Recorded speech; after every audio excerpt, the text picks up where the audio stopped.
Okay, we're going into our last panel today. We've learned a lot about the healthcare system, but we did hear earlier today about care ecosystem, and I promised you that we would have a presentation on that. So in our next two presentations, we're going to talk about navigation through advanced disease.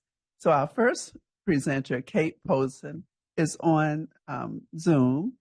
And you want to unmute so we can test your mic? Hi, good afternoon. Great, you can begin. Thank you so much. So yes, I'm pleased to speak with you about the care ecosystem, which is a telephone-based collaborative care model for families living with dementia through all stages. Next. So I'll tell you a little bit about this care model, and then present results from our randomized clinical trial. And then lastly, talk a bit about how we're supporting health systems and community-based organizations to launch collaborative dementia care. Next. I was part of a multidisciplinary team that first designed the care ecosystem starting in 2013. Our mission was to design a model of dementia care that could help address the needs of people living with dementia and their care partners, and to do it in a way that could be scaled to all families struggling with these diseases. Next. So you heard about the guide model today. Helen Lamont described it for you. And so the care ecosystem is one way that you can deliver the care under the guide model, and I'll talk more about that in a moment. So this is a schematic of the team involved in the care.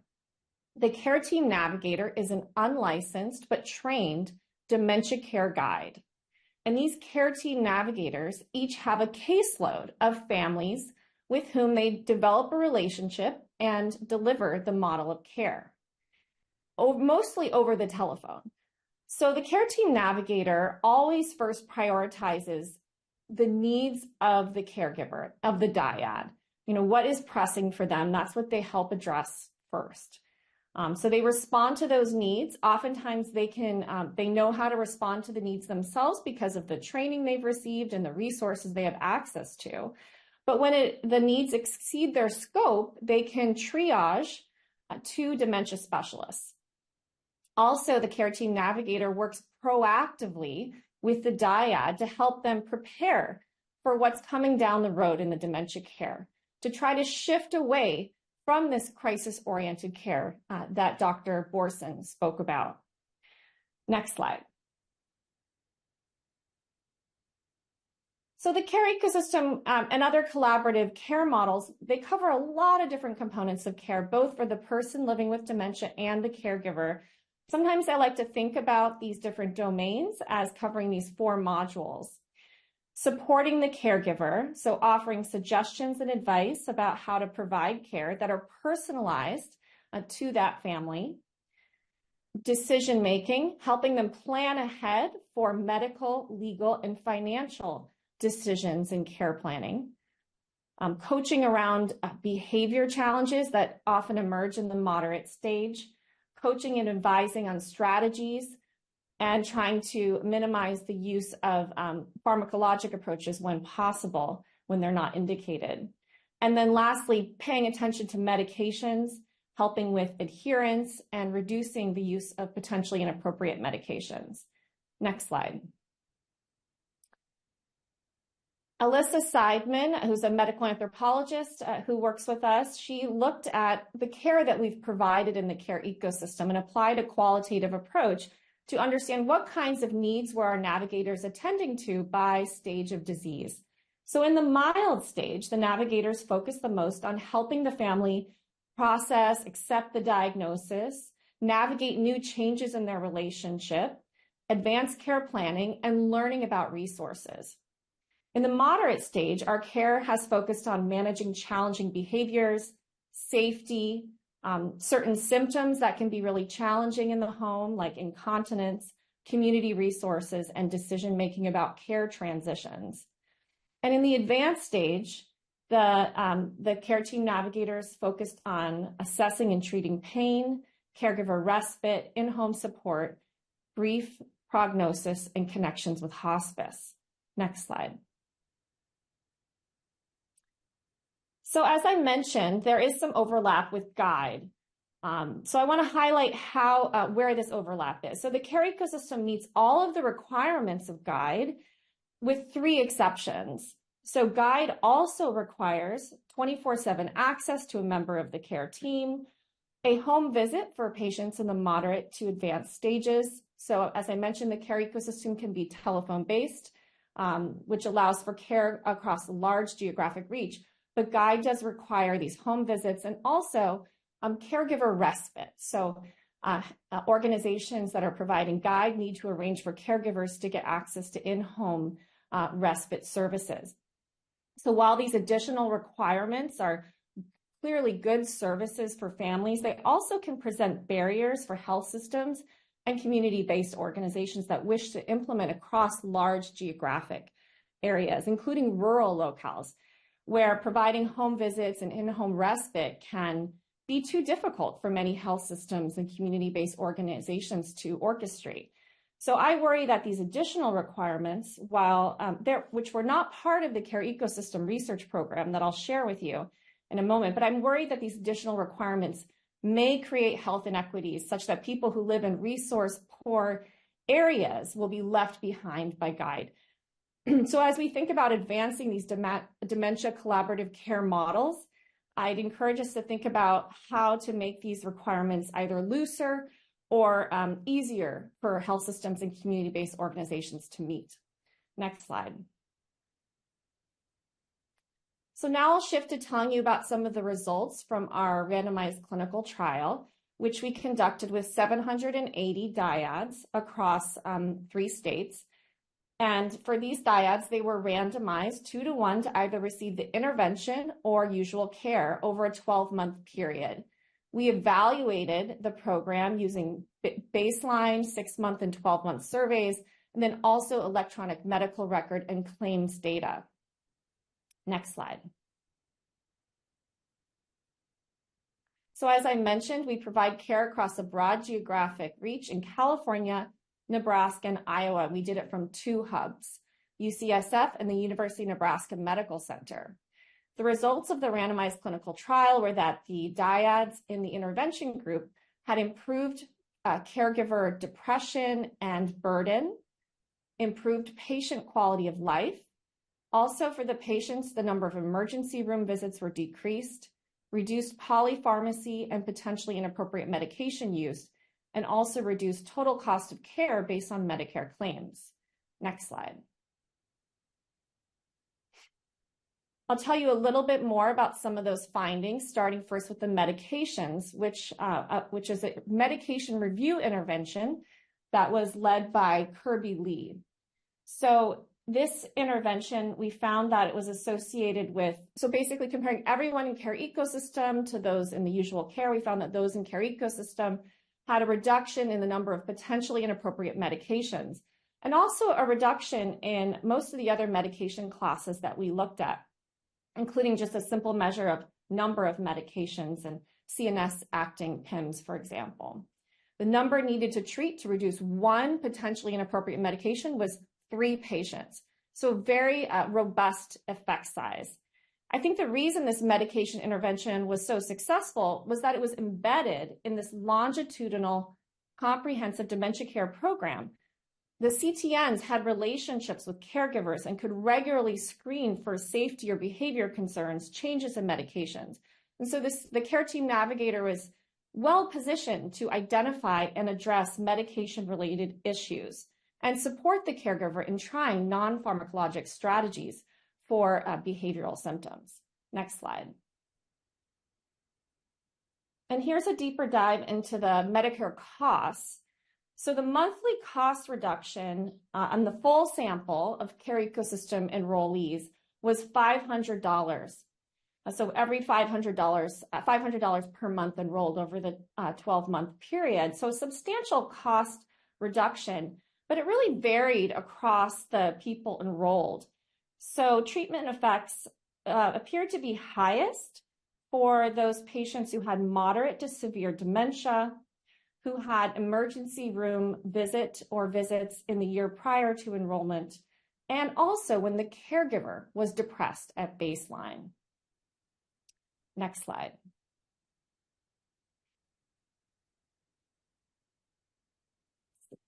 These next results are from Ochsner, which is a health system based in Louisiana that has replicated the care model and has demonstrated financial benefit for their health system by using an estimate of cost savings, risk score coding improvement, and provider payments received via revenue for billing codes. Next slide. Okay, and the costs, of course, vary depending on caseload.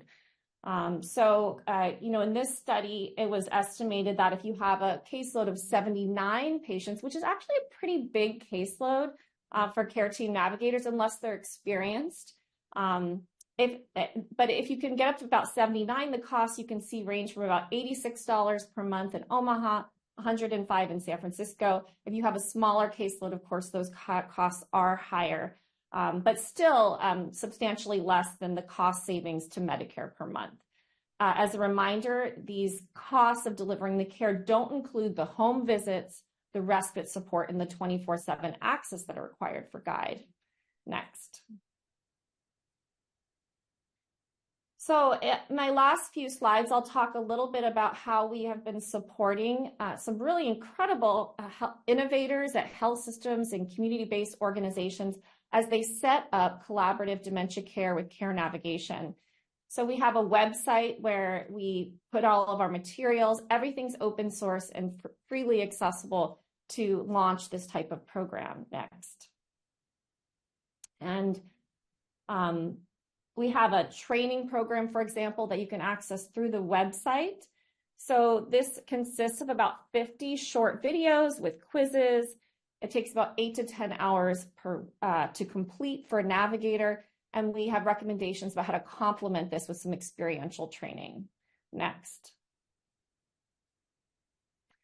Also, you can find at this website all of our care protocols. Next.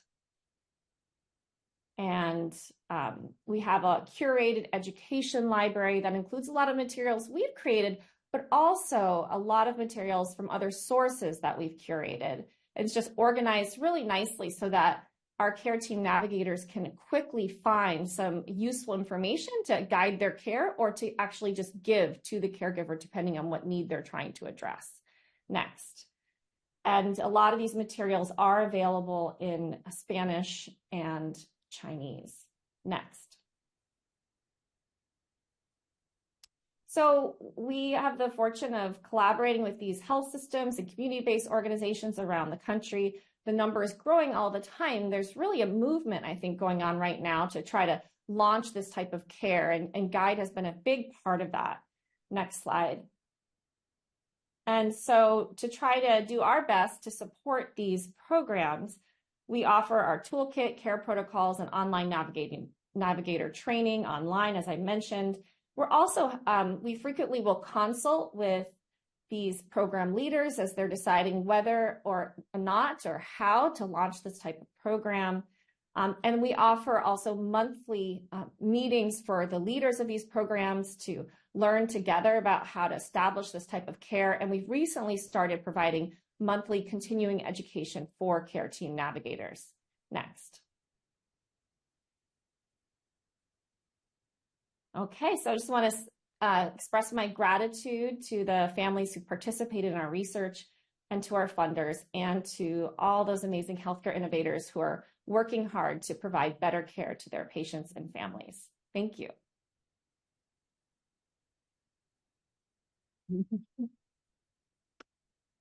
Thank you very much. It's very good to see the rapid dissemination of that. And Erin, with some of your funding helping with some of those dissemination? We've funded a number of community-based organizations ACL has to implement the care ecosystem, absolutely. And they've been amazing. We convene our grantees, and Sarah Delaney from the UCSF team participates and provides technical assistance to our team. It's really been an amazing evolution of things. Thank you. And let's go to our last but not least presenter. Carolyn Clevenger and I are both in Atlanta, and I've been watching her career develop over probably a decade. And to see her now in this role is just really amazing. I saw her, she's doing more work in nursing homes, but this primary outpatient is very exciting. So, Carolyn. Thank you so much. Can everyone, there we go. I'm going to talk with you about a practice today which addresses so many of the things we've heard throughout the day. So if you are still awake and with me, I appreciate it. IMC is short for Integrated Memory Care, and I'll tell you a little bit about this model, which is a primary care practice exclusively for people living with dementia and their caregivers, care partners. So integrated memory care is that single site solution where we actually provide full scope primary care for people with a dementia diagnosis. That means the rash that popped up over the weekend, it means your high blood pressure, it means your diabetes, and it means your agitation in moderate stage Alzheimer's disease. It is a nurse-led model of care with amazing physician support. We do have both an outpatient clinic open now just 9 years and an assisted living-based model coming up on 2 years. We're now in 19 assisted living communities in the metropolitan Atlanta area. And we offer classes, support groups, and psychotherapy for our family care partners, all in the practice. We've been recognized as a patient-centered medical home since 2015 when we opened, a best practice exemplar by the Institute for Patient and Family-Centered Care. We're an age-friendly health system as well, committed to care excellence, and we have applied and expect to engage in the guide model. That this is not a press release or a public announcement, but this also meets the guide criteria with bonus for the primary care. So I think this case has been made for me already today, so I won't belabor the point of why you would integrate multiple services into one location. When I talk to family caregivers, and that is how we came up with this model, to them, this just seems like common sense. So another case, again, very similar to things you've heard, which should represent how common this comes up. So an average age of our patients is 78. Many of them are mixed cases of dementia. In this case, this is one of our earliest cases. A diabetic, her blood sugar is wildly variable throughout the day, maybe related to other conditions, maybe there's medication adherence challenges. And blood pressure was above goal during check-in at the memory clinic, which happens to be down the hall. This is someone who's experiencing symptoms of agitation, including verbal aggression, which we know verbal aggression is one of those triggers many times for residential care placement, and that's where the family was. They were considering residential care prematurely versus what they had hoped for. Now, in care fragmented scenarios, which I think is what we deliver to people when we send them to a specialist, separate from primary care, separate from geriatric psychiatry, separate from palliative care, separate from their faith organization where they get their caregiver support classes. All of those components are very meaningful, but when they're in 5 different places, getting them and getting to them is really challenging. And then it becomes this problem, particularly in healthcare, which is who owns the problem. So is the primary care, or there's the primary issue agitation? Let's go back to the memory clinic. That's a dementia symptom. Is it the diabetes? Well, that's primary care. Maybe it's endocrinology. When you are trained in a particular medical specialty, we tell our students, you see what you look for and you look for what you know. So if you know agitation, you treat the agitation. If you know diabetes, you treat the diabetes. And if you're in neurology, which is where the memory clinic was at Emory before we opened, managing someone's diabetes or their blood pressure, that's not the role of the neurologist. And if they have an ongoing management plan, you don't want to create discontinuity in that care plan. And it's also true that it doesn't have to be one thing or the other. We do improv training with our staff. We just did another round of training last week. I will remind you, both can be true. It's possible to have an exacerbation of your diabetes and also have disease progression of the dementia. It turns out, guys, the brain is connected to the rest of your body.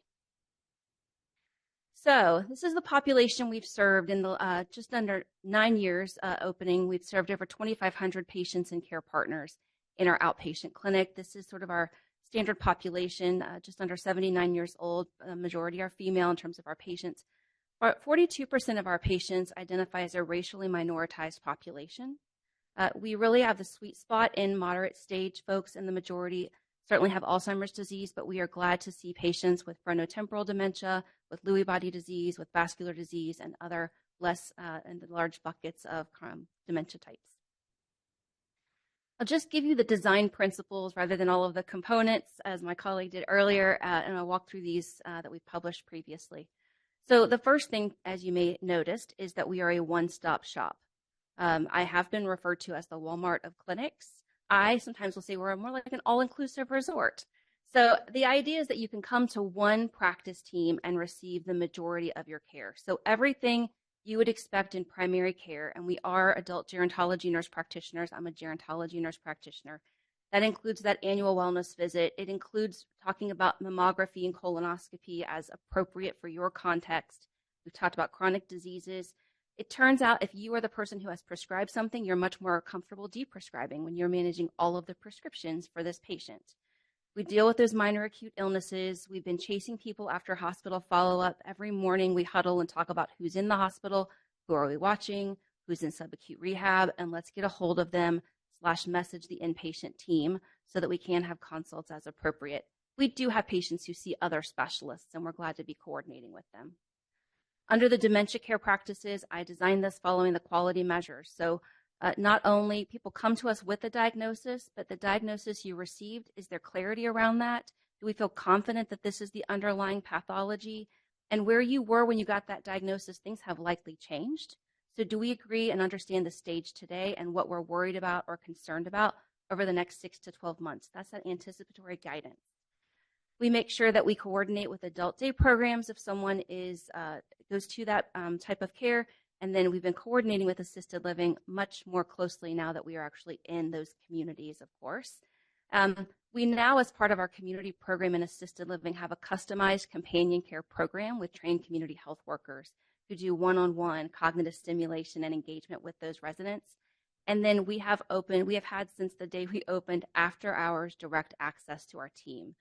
I will be on call this weekend. You will call a number. It is one of our nurse practitioners or physicians who answers that call. We joke because we've grown so much in the last 9 years. I used to take call for 1 month at a time, and now it's just one day. We do caregiver-only visits. So I'll do clinic this Wednesday. I was just looking ahead at my schedule. 2 of my afternoon visits are just with the caregiver. So they don't have to whisper and tell me the things or give me the body language and all of the, no, that didn't really happen kind of thing. So you can talk to me about your person, just the 2 of us. We also have that psychotherapy with the caregiver for their caregiver needs with our social worker. We do those support groups in a stage-based approach because people in early memory loss have different needs than the late stage class that we offer. And then, of course, we facilitate family therapy as people are working through family dynamics, local and afar. The model, I will tell you, at its core is patient and family driven. This is a photo of our Family Advisory Council, a few of them. Some of them have championed us in the press. We have been their person's primary care and dementia specialist. I created this in co-designing partnership, and we produced this in collaboration with family care partners. All of our workflows are driven by this group. The quality measures that we choose to focus on are the ones that matter to them. I don't send anything out that goes to families and patients directly unless they have reviewed it. They wrote our care plan. They edited what I started with. They write letters that go out. Any press or letter that we send to other patients to invite them to participate, they've written them. The new family welcome packet, written by our current families. I can't say enough about what they do. This is free, by the way. There's no reason every practice cannot have a patient and family advisory council. It costs me 1 hour a month of my time, but the feedback has just been invaluable. If you're not familiar with the co-production model of care, I wouldn't be a good academic if I didn't show you a conceptual framework today. This is from Maren Batalden, and the idea is that in chronic care models, you will see the best healthcare outcomes if you both co-produce and co-execute and co-plan with the end users. And in our case, it has been primarily care partners who have been able to do that. In fact, the practice was seed funded with startup donations from family caregivers. We think thoughtfully about utilization of services. And so, as I mentioned previously, our patients certainly do continue to see appropriate specialists. when it aligns with their goals and what matters most. Of course, that means you have to have asked that question to begin with. It's really important to us that they repatriate back to our practice at IMC. So if I'm sending someone for a specialist consultation, being crystal clear with the specialist what it is that I'm looking for from that consultation and getting them back to me, I'm glad to continue a care plan if they can give me some guidance. We talk a lot about screenings, about when it's okay to graduate from screenings, given what time to benefit might look like and what their specific, again, goals and priorities are. Quite comfortable tapering or at least tapering down or just lowering the dosages of high-risk drugs, if not deprescribing.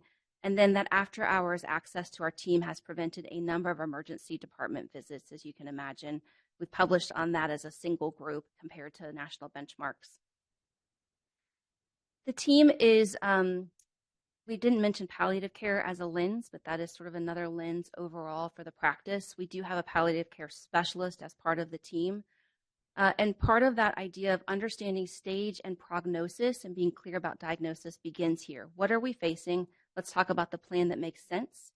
We're intentional about asking about those goals of care. And when we say advanced care planning, we may mean lowercase advanced care planning sometimes, which is what do we expect and how do we want to maybe consider when these milestones occur. It can also mean uppercase advanced care planning. We complete more POLST forms in our health system than any other practice, and we have a very robust and excellent palliative care practice. We have a long relationship with folks, though, as their primary care provider. We target those safety concerns you've heard mentioned earlier today, and these happen many times in a more natural sort of tendency. We're having frequent visits with folks. These topics come up as needed, but then we also have structured and intentional time points during the year in which you would have conversations about these topics. So we do engage in cognitive assessment and care planning visits. I built our note template in 2015 to comply with a cognitive assessment and care planning visit that did not exist yet. We were a G-code user, and we have certainly been making sure our patients have those every year with written care plans. Annual wellness visits as well, which are actually led by our registered nurse team who have completed the dementia and palliative education nurses. You heard from Dr. Borson this morning. And then at that late stage caregiver class, that's another opportunity to have a formal and structured, more sort of classroom feel about these topics. We are certainly going to make sure we connect our patients outside of our health system-based clinic with the appropriate community services. These are our two amazing social workers last month celebrating Social Work Month, and they give the last pass of those written care plans that go out to our patients and families. They are certainly the most in the know with our services, including day programs, home respite, including the organization we'll be working with beginning this July. We are been fortunate to have a few men in the Atlanta area we call manpanions. I don't know if anyone's familiar with this. It's the most wonderful model of companion services that we found available. We keep those guys busy. I think I recruited a new one to start in Atlanta this year. So these are the folks who really are probably the most in the know. I think every one of our nurse practitioners are very confident in talking about services, but these are really your people who have the in-depth knowledge. Sometimes when our families hear that word palliative, they assume that everything is about doing less.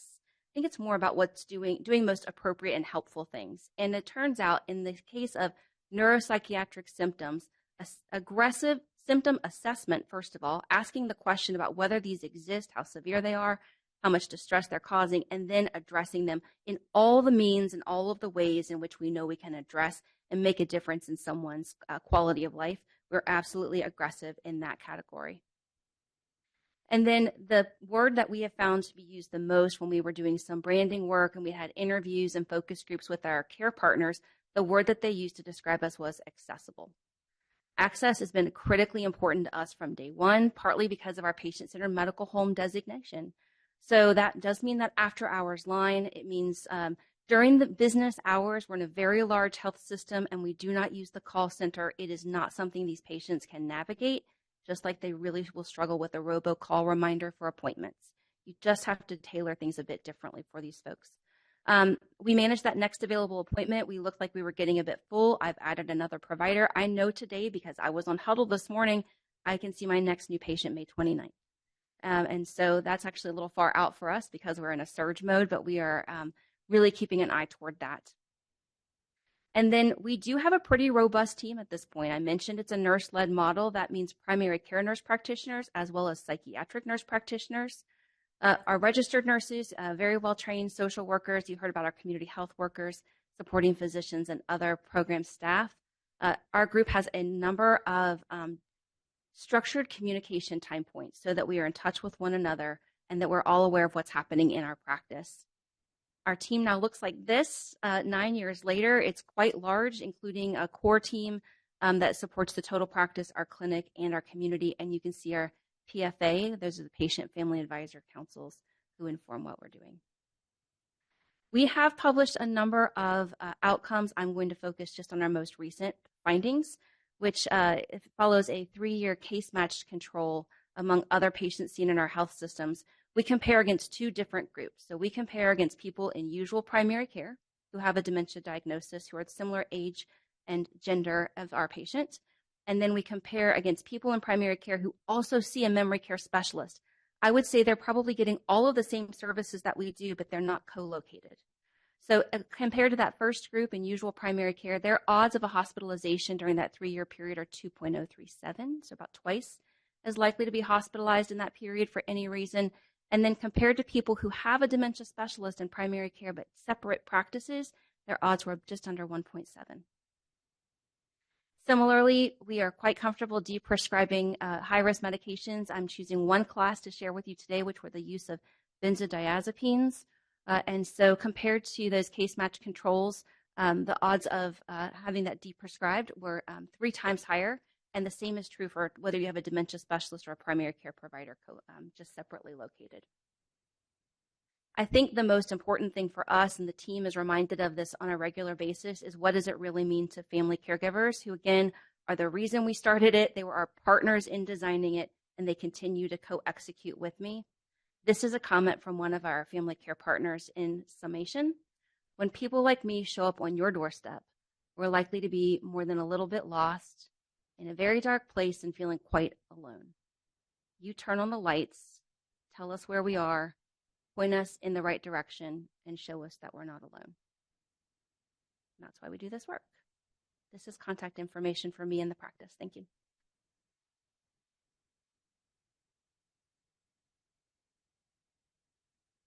Lovely, lovely.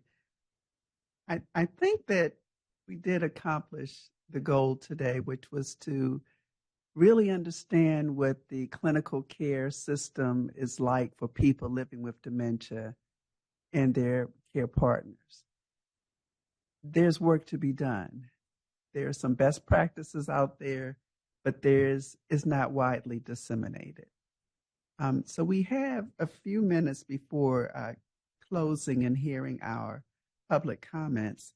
So I'm going to allow around the table each person, if they wanted to give one reflection of something that struck you that you would recommend as either a recommendation or something that we think about going forward, or that really impressed you about today that you didn't know about, or some additional thoughts. And so this isn't a long dissertation. It's 1 minute for our panel. And before I go around the table, I'm going to start with our panel members who are on the Zoom call. So I'm going to start first with Ken, and then if Randy's available, he'll be able to go second. Thank you, Dr. Mims. My comment kind of goes back to the area you cover, the EMRs. EMRs have developed and evolved throughout time without really having, as you mentioned, the patient-centered focus. EMRs do not provide sufficient access to those patients with limited English proficiency. So the patient kiosk, patient portals, all these are great if you speak English, and for some EMRs, Spanish. So really powerful tools, provide you with the lab results and appointment reminders and everything. But if you don't speak English or in some case Spanish, then it's not there. So as a recommendation, it would be great if, say, top 5 the major EMR companies, not just the ones for hospitals, also for outpatients, develop or put more focus on making it available for those who don't speak the language. So they will increase the patient access to their medical records and appointment reminders. So it will reduce the barriers, I think. Okay, thank you very much, Ken. We'll go Randy, and then after Randy will be Joanne. Yeah, thanks for the outstanding presentations today. A few comments on these. One is that these kind of presentations, I think, really highlight the experience that patients and caregivers have with the medical system and some of the challenges that exist there. The presentation on the emergency room visits really resonated with me as someone who commonly gets called down to see patients in the emergency room, and that the situation there is typically not good for our patients. It's almost the worst environment a patient with dementia can be in. And so I appreciated the comments about getting care back towards primary care and prevention and helping take care of people. One other thing about the emergency room is one of the most common reasons we as neurologists see patients in the emergency room is due to acute delirium, either previously or from something else that put them there. And my one comment about that would be is there's an immense amount of research, both clinically as well as in the basic sciences, to be done on this. And it's a well-known fact, for example, that any minor infection like a urinary tract infection causes these patients to decompensate in a major way. And then my last point was from a discussion earlier by Sherry Ling and the CMS group.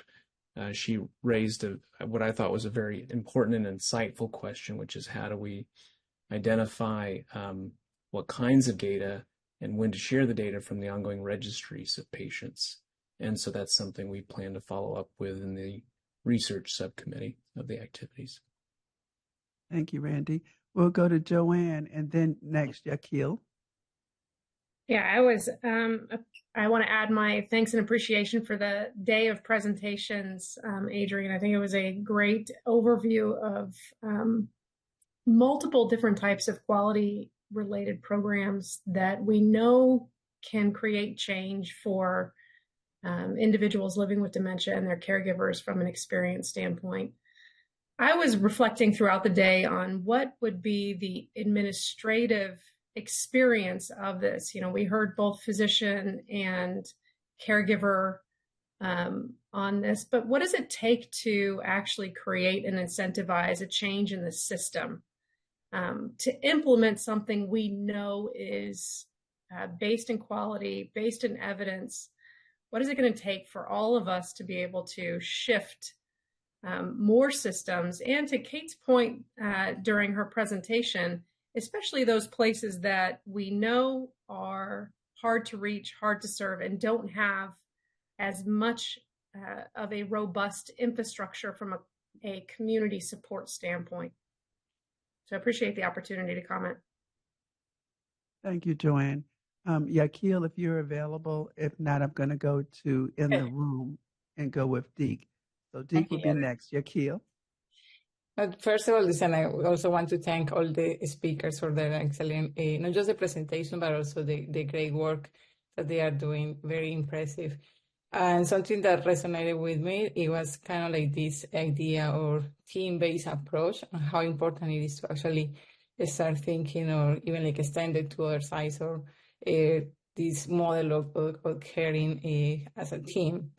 And that was one thing that I found very, very interesting. The other point that I found also quite interesting across the presentations was the power of psychosocial support and how, for instance, even the physicians or the people that are involved in the care teams, it doesn't matter their profession, they also provide that psychosocial support to the family, not just the patient. So I think that was very great to see.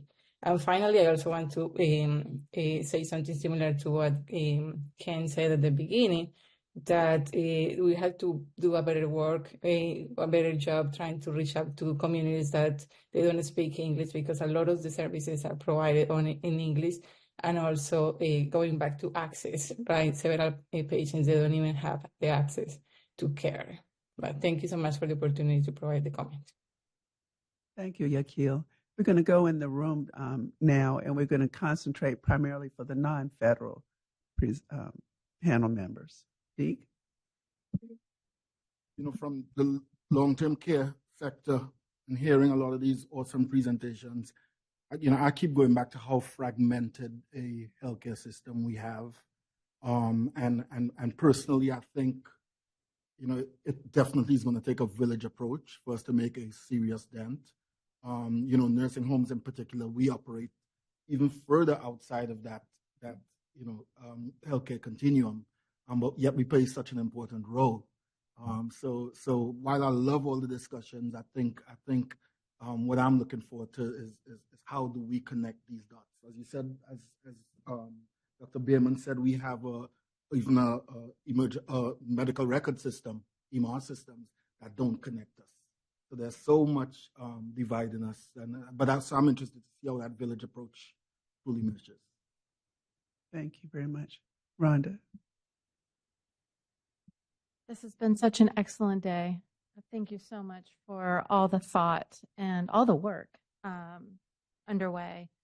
Just from a public health standpoint, a couple thoughts is that the intent and inclusivity of providers across the spectrum, meaning those who are at lower levels of nursing, to our allied health partners, to those taking care in our senior homes, long-term care, and that the role of public health in convening and educating and acknowledging effort across that spectrum.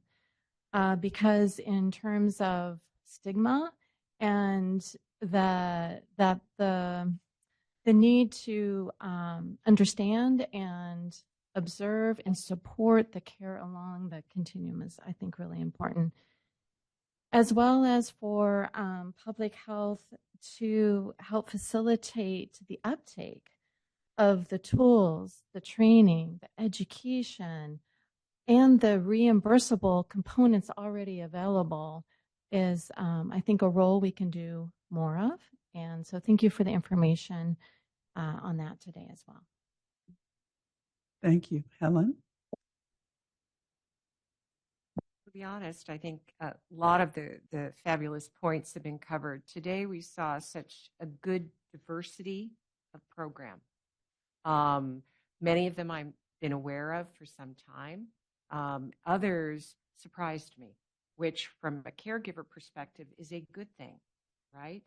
I'm learning more, but what I would like to see too is, we have models throughout the country in pockets.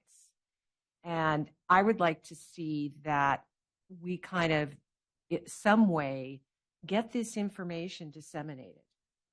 That they don't, within their communities or within their health systems, they are integrating. Well, we as a country or statewide, however we need to do it, we also need to be integrating. One system within a state should be informing another system within their state. If it's abroad, like, I'm in California, not necessarily does one know what the other is doing. If it's part of the UC system, yes, but if it's outside that, not necessarily. And if one rural community has programming or clinical care, are they speaking to another rural area? But again, what I've been hearing across multiple systems is the funding, right? There's always pushback, and it's going to be years before this can be implemented because we need to do X, Y, Z to get there. And so how do we create some sort of, whether it be public-private partnerships, whether we get our payers to be sitting at the tables at the same time, not coming from a place of denying claims, but learning from these models that will save them money and say, yes, we will help fund them.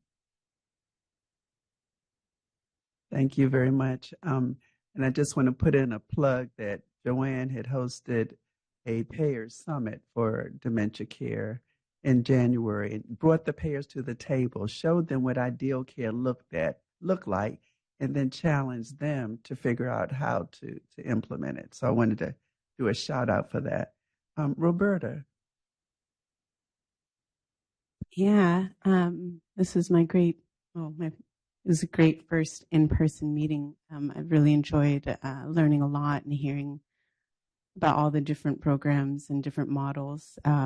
In fact, feeling like, wow, was this around? Like, I wish I had known, a lot of these models. And even though the setting where we were at, was resourced, I keep thinking about that idea of how do we make it available and systemic for folks who happen to not be in an urban setting where there's a lot of resources or research being done.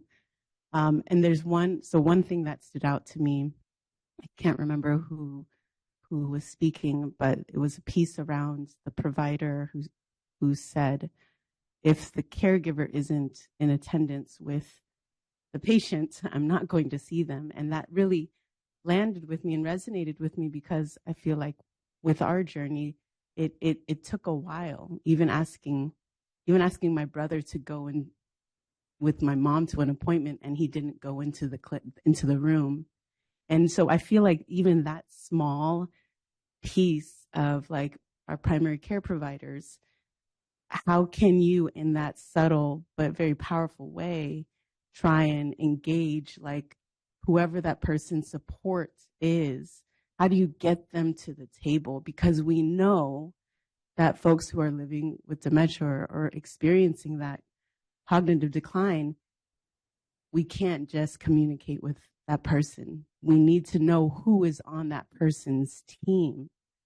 And I don't see anyone else other than that primary care provider, that first person to be the one to then follow up and kind of hold that accountability, right? To bring in that concern and mobilize beyond just saying a diagnosis and not knowing where that's going to go. It's engaging and going back to the team and the connection. I think it starts there. Thank you. Thank you very much. A caregiver is not a visitor. I love that. Fawn? I'll just add my echo of thanks to all of the presenters that have presented today. I've resonated with a lot and have learned a lot today. But the thing that stood out to me is actually something that Roberta shared in her story, which is, what is it that the caregiver needs for their family in order to make the decisions and to continue with their lives? And, I'm adding my own spin to it, so please excuse me for taking that liberty, Roberta.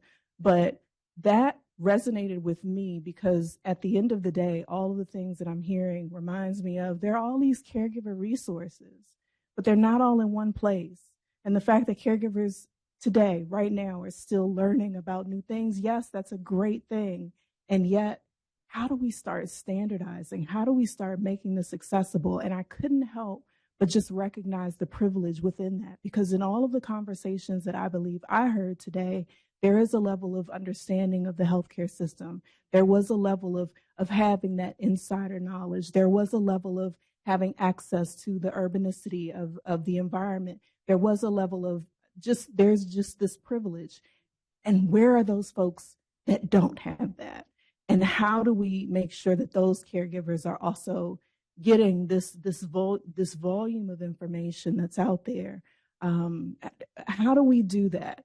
That's, to me, that's what sticks out, is that we want to make sure that caregivers have what they need, but there's so much of it. How do we standardize it? How do we make sure that it meets, that it's done equitably, right? That everybody has access to it and that everyone can use it in a way that's useful for them. So a lot is still stirring up within me, and it's all good, but also, it just fuels that passion of, we still need to do more. We still need to do more.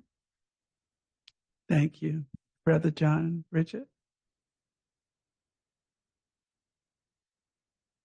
Thank you. First, thank you for allowing me to be here. It's been a lot of information, and a lot of it is actually quite exciting to hear that there are things that are broken, but there's been a lot of work to try to repair and make better, and that really is an encouragement to me.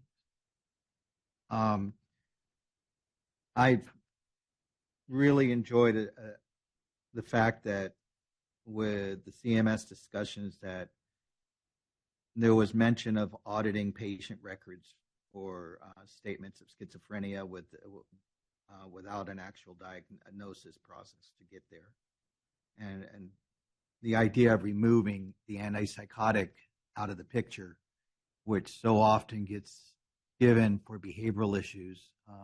Someone mentioned Teepa Snow, and Teepa's constantly saying we should be managing the behavior by asking what was the behavior for? What was the language behind it, even if it's not spoken? And so that really meant something to me. I also heard things that I was stunned by, like veterans have an increased risk of developing dementia 2 to 8 times is more likely. As a veteran, I was completely unaware. And as a veteran, I find it so interesting that it seems to be a struggle to get a dementia diagnosis at the VA system. And it shouldn't be if this is the case. There should be more concentration on that. I still get frustrated when I hear so many people speak of old people with dementia.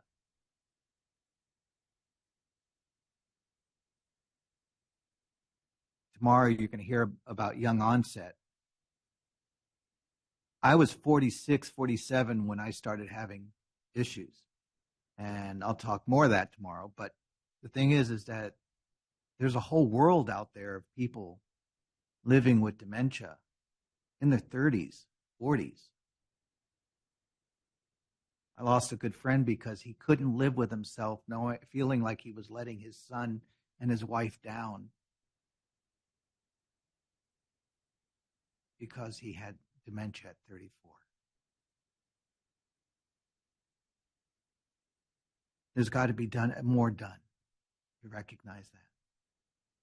I was very impressed with the geriatric emergency department discussion. Kevin was fantastic. So I appreciate that. And I was also very impressed with Dr. Neal, I think it is, who did the cognitive assessment and care plan. Really well done. And I'd love to see more hospitals doing some of that. So I'm looking forward after this discussion to hear a lot more. Thank you. Thank you very much. And we have 2 public comments. We'll go to those next. Thank you. So we have 1 public comment on the phone, Kara Armstrong. The floor is yours. Sorry to put you on the spot so quickly, but if you're ready, we're ready for you.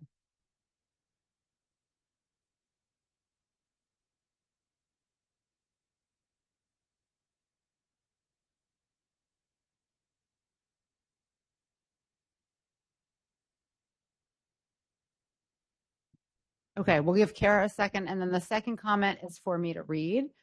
Dear members of the NAPA Advisory Council, I am writing to submit my comments on the topic of clinical trial participation by minority communities in dementia studies. My name is Subashari Garamala, and I am a gerontology master's student at Georgia State University. In recent years, we have seen many pharmaceuticals approved for treatment of Alzheimer's dementia disease, notably donanemab, lecanemab, and you guys know how do you pronounce that one? Remternetug. Okay, sorry. Clinical trials with donanemab were conducted with a participant group that was 92% white.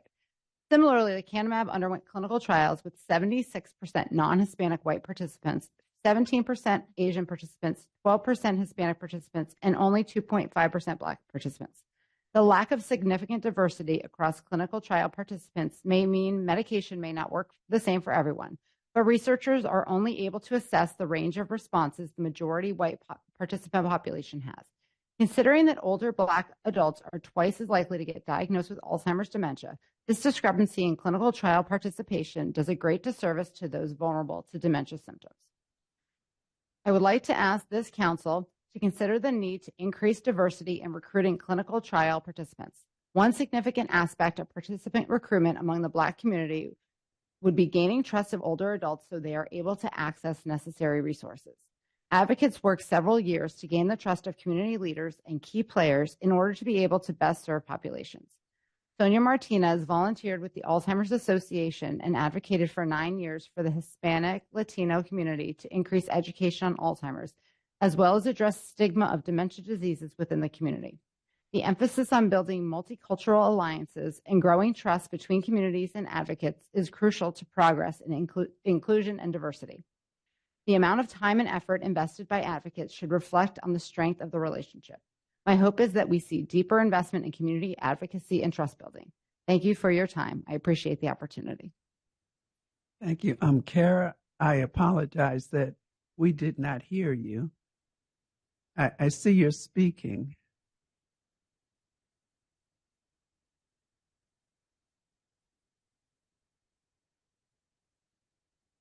Yeah.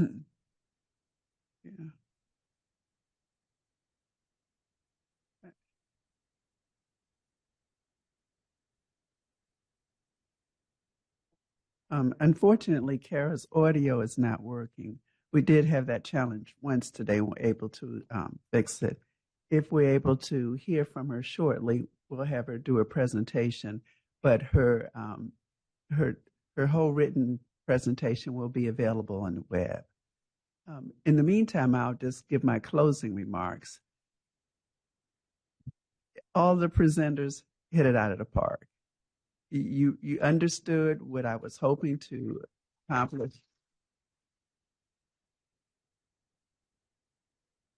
Really, you really understood what I was hoping to accomplish by today, and we did that, raising awareness of what the issues are that are being faced by people living with dementia and their care partners now, understanding what some of the resources are and what we need to do for system change. No longer bashing primary care. The doctor's not doing this. The doctor doesn't know that. That's not the issue.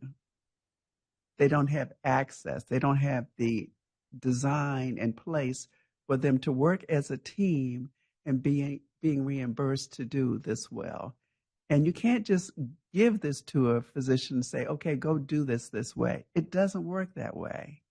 I spent 10 years in the quality improvement arena, and I learned that you need to provide that level of support to really see practice change. You have to do PDSA, small changes at a time, to make a difference. And it's going to take a bit of that to really see change.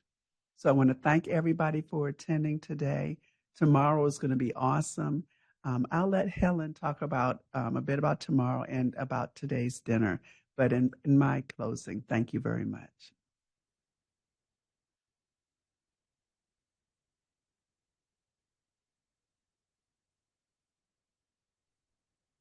Kara, are you able to hear me? You can nod.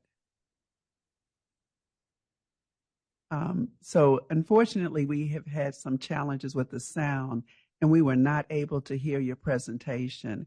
We will accept. Okay. All right. So, Helen.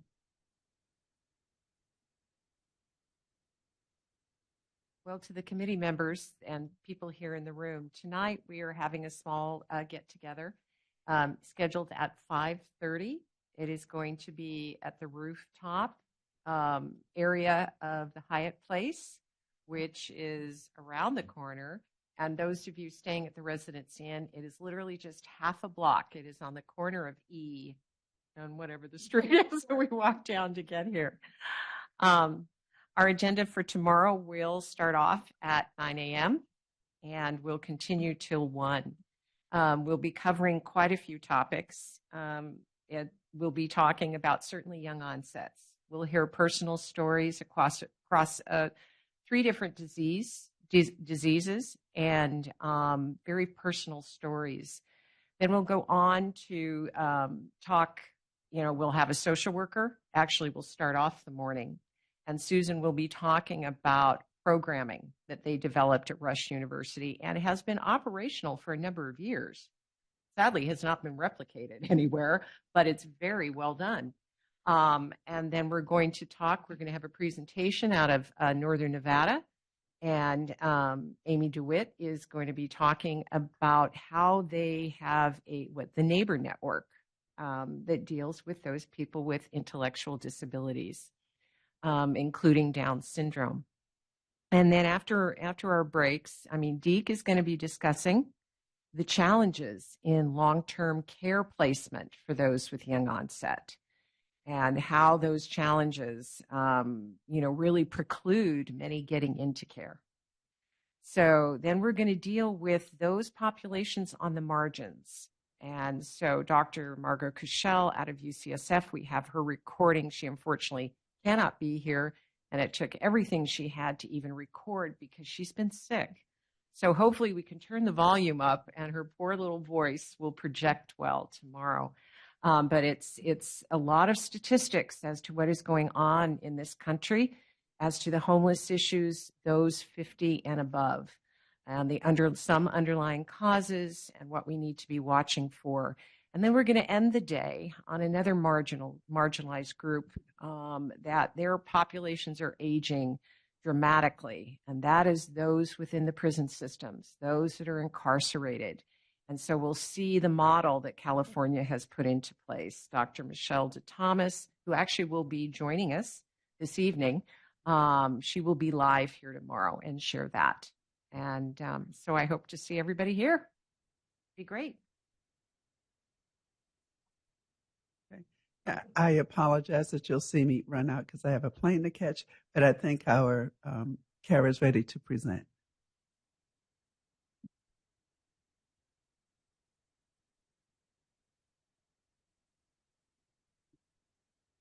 Kara, do you want to speak? Test this out.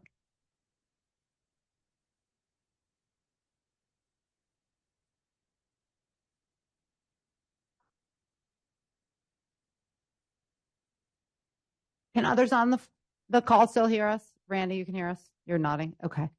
Okay. We'll figure out what's going on with Kara, and hopefully we can get her back tomorrow to make her comments either first thing in the morning or at one of our breaks. And we'll email them as well. Okay. Thank you, everyone. See you tomorrow. Great day. Thank you. Produced by the U.S. Department of Health and Human Services.